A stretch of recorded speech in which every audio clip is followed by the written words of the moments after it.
Good morning, dears. Fine, good morning to everyone. Welcome to Eng-lane English classroom. In the last session, we discussed adventures in a banyan tree part 2. Now we are discussing the same part 3. Okay? You remember the story so far, don't you? Who is the protagonist? You remember that's a boy. Where did he live then? He was living with his grandfather and grandmother in Tehran. Who were there with him? Grandfather and grandmother, you remember? And it is still there in your mind. How did he enjoy his life there? He spent his leisure time on a banyan tree and reading and watching the others' activities. Now, who was his first friend? Surely you remember that is a Grace Kiran. How they become friends? Giving it food and after ensuring that or learning that the boy had no catapult and air gun, they became friends. Now, what would he usually do? He would sit there on the platform and watch others' activities. Then he mentioned one exciting sight he remembered, the fight between cobra and the mongoose. Okay, the combatants were snake and mongoose. There were some features we have studied, and then you know all these things. Very nice. Now, shall I move on to the next part? Please look at the picture. Okay, mongoose and cobra is there. Now they are there in the clearing face to face. I'll be their fight. Have you seen such a fight? Let us watch a real encounter between a mongoose and a cobra.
a battle of speed.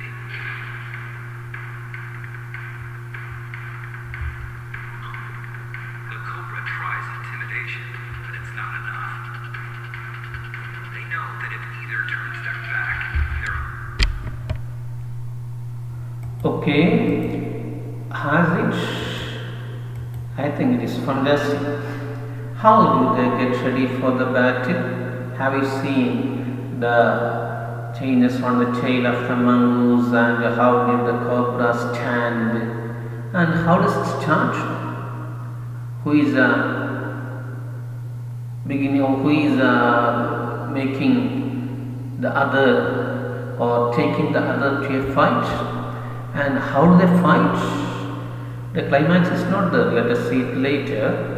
And now we can see how the champions in our story fought. Let us see the next part of the story. Don't forget to read with me. Hissing defiance, he forked, turned, darting in and out. The cobra raised 3 of his 6 feet off the ground and spread his broad spectacled hood. The mongoose bushed his tail. The long hair on his spine stood up in the past. The very thickness of his hair had saved him from bites that could have been fatal to others. Though the combatants were unaware of my presence in the banyan tree, they soon became aware of the arrival of 2 other spectators. One was a myna and the other was a jungle crow, not the wild urban crow. They had seen these preparations for battle and had settled on the cactus to watch the outcome. Had they been condemned only to watch, and would have been well with both of them. The cobra stood on the defensive, flying slowly from side to side, trying to mesmerize the mongoose into marking a false move. But the mongoose knew the power of his opponent's glassy, unwinking eyes and refused to meet them. Instead, he fixed his gaze at a point just below the cobra's hood and opened an attack. Moving forward quickly until he was just within the cobra's reach, he made a feint to one side. Immediately the cobra struck. His great hood came down so swiftly, and I thought nothing could save the mongoose. But the little fellow jumped neatly to one side and darted in as swiftly as the cobra, biting the snake on the back and darting away again out of reach. The moment the cobra struck, the crow and the myna hurled themselves at him, only to collide heavily in mid-air. Shrieking at each other, they returned to the cactus plant.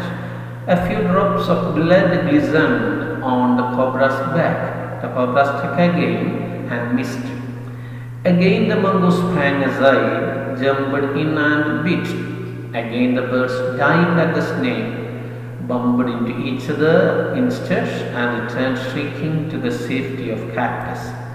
Okay, I think you have got answers for the questions I raised first. How do they get ready for battle? You know, the mongoose puts his tail and the cobra stood up, that means raised his body up to 3 feet off the ground. And how does it start? Mongoose made a failed move, and then the cobra struck.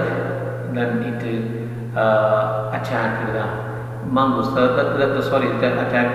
The mongoose attacked the snake. That is, it was mongoose who started the attack. Now, next,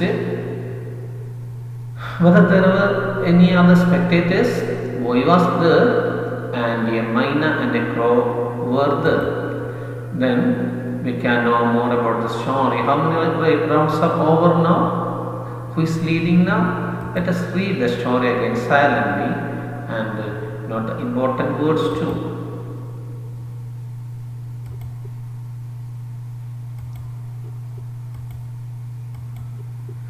Okay, you got it? Now, let us discuss the ideas once again. Hissing defiance. Hiss, making that sound, that is hissing. Defiance a challenge, How did Cobra got ready? How did Cobra get ready for the fight? It hissed defiance, and he darted his forked tongue in and out, and it raised 3 of his 6 feet from the ground and spread his broad spectacled hood. Broad, wide, Spectacled hood means a hood with a marking of spectacles. And how did Mongoose get ready for fight? It bushed his tail, and long hair on his back stood up. And that is very important for mongoose because the hair on his back and tail is very thick, and it helped him, or it saved him from bites of snakes, which will be, or which is fatal to other animals. Then, whether the combatants were aware of any audience? No. But there were 3, including the boy was there, and Myna was there, and Jungle Crow was there. Combatants, warriors. Then became arrival to other spectators means audience, and then Jungle Crow, a crow, not a wild crow, not an urban crow. Wily cunning. Urban means a city, related to cities. Opposite is, as you know, that is rural. And they had seen the preparations for battle, and they sat comfortably on the cactus to see the result. And that's a very important remark. That is, if they had been satisfied only to one, all would have been well with both of them. And there is an indication that something would happen to one of them. Let us see it later. Now, Cobra stood on defensive in a protective manner. It didn't attack first. It simply swayed slowly from side to side and tried to mesmerize the mongoose, to hypnotize the mongoose, and to marking a false move. But the mongoose was entrapped, or was the mongoose entrapped in that technique or in that trick? No. Mongoose knew the snake's skill, and he knew that his eyes were glassy, that is, expressionless or reflective, unwinking, vigilant eyes, so he refused to meet them. Instead, where did he fix his gaze? He fixed it at the point just below the cobra's hood, and he opened the attack. Gaze means a fixed look, moving forward quickly until that was the strategy of mongoose. It moved forward and within the cobra's reach. That means a distance that cobra can reach, and made a feint to one side. Feint means a pretentious attack, right? A false attack, false move, then immediately cobra struck. His great hood came down fast, and the boy thought nothing could save mongoose. But the little fellow jumped neatly to one side, and again it jumped, it darted as the cobra, and it bit the snake on the back, and again it leapt away out of its reach. Now, what were the Myna and the crow doing? The Myna and crow, they hauled themselves, they flew themselves to the cobra, but they only collided heavily in the midair. They screamed at each other, and they returned cactus plants. Then you see mongoose bit cobra's back, so a few drops of blood shone on the cobra's back. cobra struck again. This is the second round and missed. Again, mongoose sprang aside, jumped and bit. Again, birds dived, come down to or flew down to snake, but they bumped, they clashed each other, they knocked against each other and making sound, they flew to the cactus again. I think you got all these things. Now let us try to answer the scaffolding questions. How did the mongoose manage to escape from the snake's bite? You know about the hair on its back and the tail, spreading it out, bushing its tail and spreading or making the hair on its back erect. It tried to save itself from the snake bite. The sample answer is there in the worksheet. You have to see that. The cobra was a good fighter because one of the fighting techniques. You can answer it itself. It is there. The mongoose proved that he was clever. Can you cite an instance of cleverness? That is true, very clearly depicted there in the passage. What were the reactions of the spectators when the cobra struck? You know that they hurled themselves towards the cobra. I think you can write the answers and verify your answers comparing it with those given in the notes. Okay, now we can see the story in detail. Hissing defiance, the words hissing defiance, a challenge to meet in a combat or contest. Fork that splits into two parts. Dart to move rapidly in one direction. Spectacled hoods. That means having the appearance of wearing spectacle. Another spectacle hood. Broad, wide, bush. Verb spread out and make like a bush or plum. Spine, backbone. Fatal, deadly. Combatant, fighter. Urban, related to city, opposite is rural. Wily, cunning. Spectator, audience. Preparation, the act of getting ready. Content, satisfying. Now let us see the paragraph. Hissing defiance, making the sound of a challenge. His forked tongue, which is bifurcated, which has two parts, darted, taking it in and out. The cobra raised 3 of 6 feet off the ground. It raised 3 feet from the ground. Then spread its wide spectacled hood. The mongoose spread his hair on his tail like a clump. The long hair on his neck stood up. Then on his back stood up. In the past, the very thickness of hair had saved him from bites that would have been fatal to others. In the past, when there were encounters with the snakes, his long hair saved him from snake bites, and which is very dangerous or deadly to other creatures. Though the combatants were unaware of my presence, the snake and cobra combatants, the fighters, here the snake and the cobra didn't know his presence, the boy's presence. They knew the presence of 2 other audience, that is a myna and a jungle crow, which is not a wily urban crow, cunning city crow. They had seen, that is a myna and the crow had seen the preparations. They are getting ready for a battle, and they perched on the cactus to watch the result.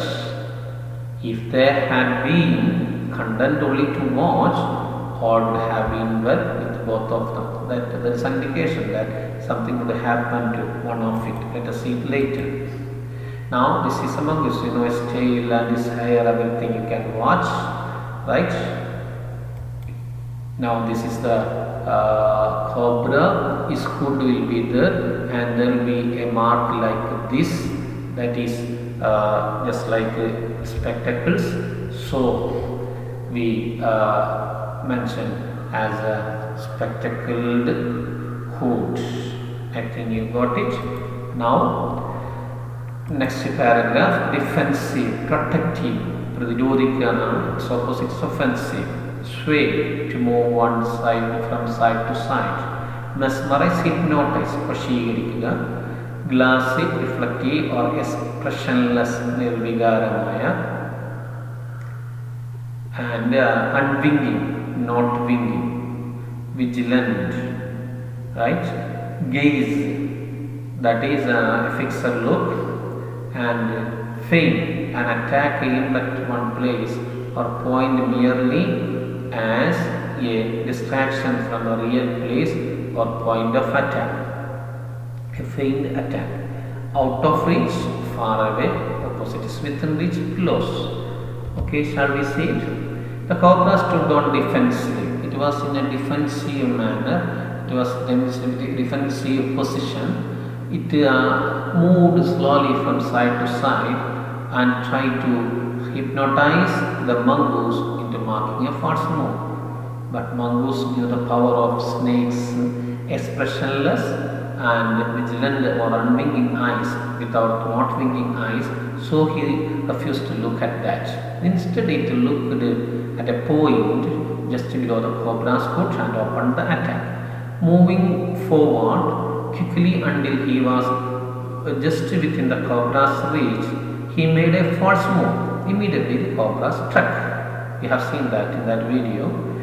And his great hood, we feel that when his great hood came down so fast, everyone would think that no one can save the mongoose. But mongoose jumped neatly to one side and the dart moved very fast, as swiftly as the cobra, and again biting it on the back, and again it darted, moved away from it, out of reach. Now let us see this one. This one, you see, this is forked tongue. These are the eyes. You see the eye, which is glassy and unwinking. Now, next paragraph, the words struck, strike, struck, hit, hurled through, offering with a great force or vigor, collide, hit heavily in a heavy manner, shrieks to scream, glistened, shone, lustriously, and sprang, jumped or leaped, spring, sprang, sprung, that is the V1, V2, V3, bit, attacked with the teeth, bit, bite, bitten. Dive, to descend sharply or steeply, bump, to knock against, instead in the place of something. Now see, the moment cobra struck, when cobra struck, the crow and myna hurled, they threw themselves at him. But the result was they clashed together in the mid-air. They screamed aloud at each other and returned to the cactus plants. Something very simple. And because the mongoose had bitten on the back of the cobra, a few drops of blood glistened on the cobra's back. The cobra struck again and missed. Again mongoose jumped or leaped aside and jumped and bit the snake. Again the birds dived at the snake, came down to the snake, and they bumped, knocked against each other, and they returned making noises to the safety of the cactus. I think it is very clear, and there is no any doubt at all. 2 rounds are over now. Now what are the main ideas? The boy got the clear vision of the fight. The cobra stood on defensive, sailed slowly from side to side, trying to mesmerize the mongoose into marking a false move. Mongoose fixed its gaze at a point just below the cobra's foot and opened the attack.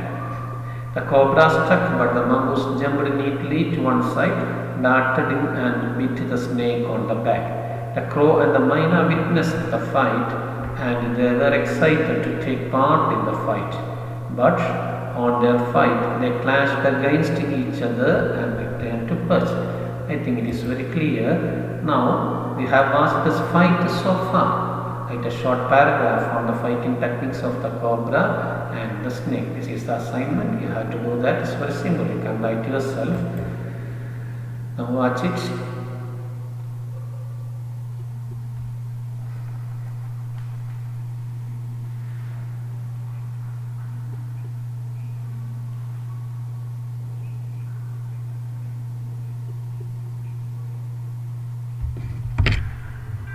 Its spreading branches, which hung to the ground and took root again, forming a number of twisting passages, gave me endless pleasure. Among them were squirrels and snails and butterflies. The tree was older than the house, older than grandfather, as old as Dehradun itself. I could hide myself in its branches, behind thick green leaves, and spy on the world below. My first friend was a small gray squirrel. Arching his back and sniffing into the air, he seemed at first to resent my invasion of his privacy. But when he found that I did not arm myself with catapults or air guns, he became friendly. And when I started bringing him pieces of cake and biscuit, he grew quite bold and was soon taking morsels from hand. Before long, he was delving into my pockets and helping himself to whatever he could find. He was a very young squirrel, and his friends and relatives probably thought him foolish and headstrong for trusting a human. In the spring, when the banyan tree was full of small red figs, birds of all kinds would flock into its branches.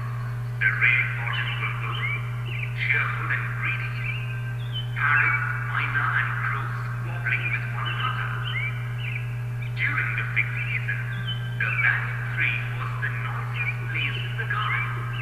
Halfway up the tree, I had built a crude platform where I could spend the afternoon when it was not too hot. I could read there, propping myself up against the tree with a cushion from the living room. Treasure Island, Huckleberry Finn, and the story of Dr. Dolittle were some of the books that made up my banyan tree library. When I did not feel like reading, I could look down through the leaves of the world below. And on one particular afternoon, I had a grandstand view of that classic of the Indian wild, a fight between a mongoose and a cobra. The warm breezes of approaching summer had sent everyone, including the gardener, into the house.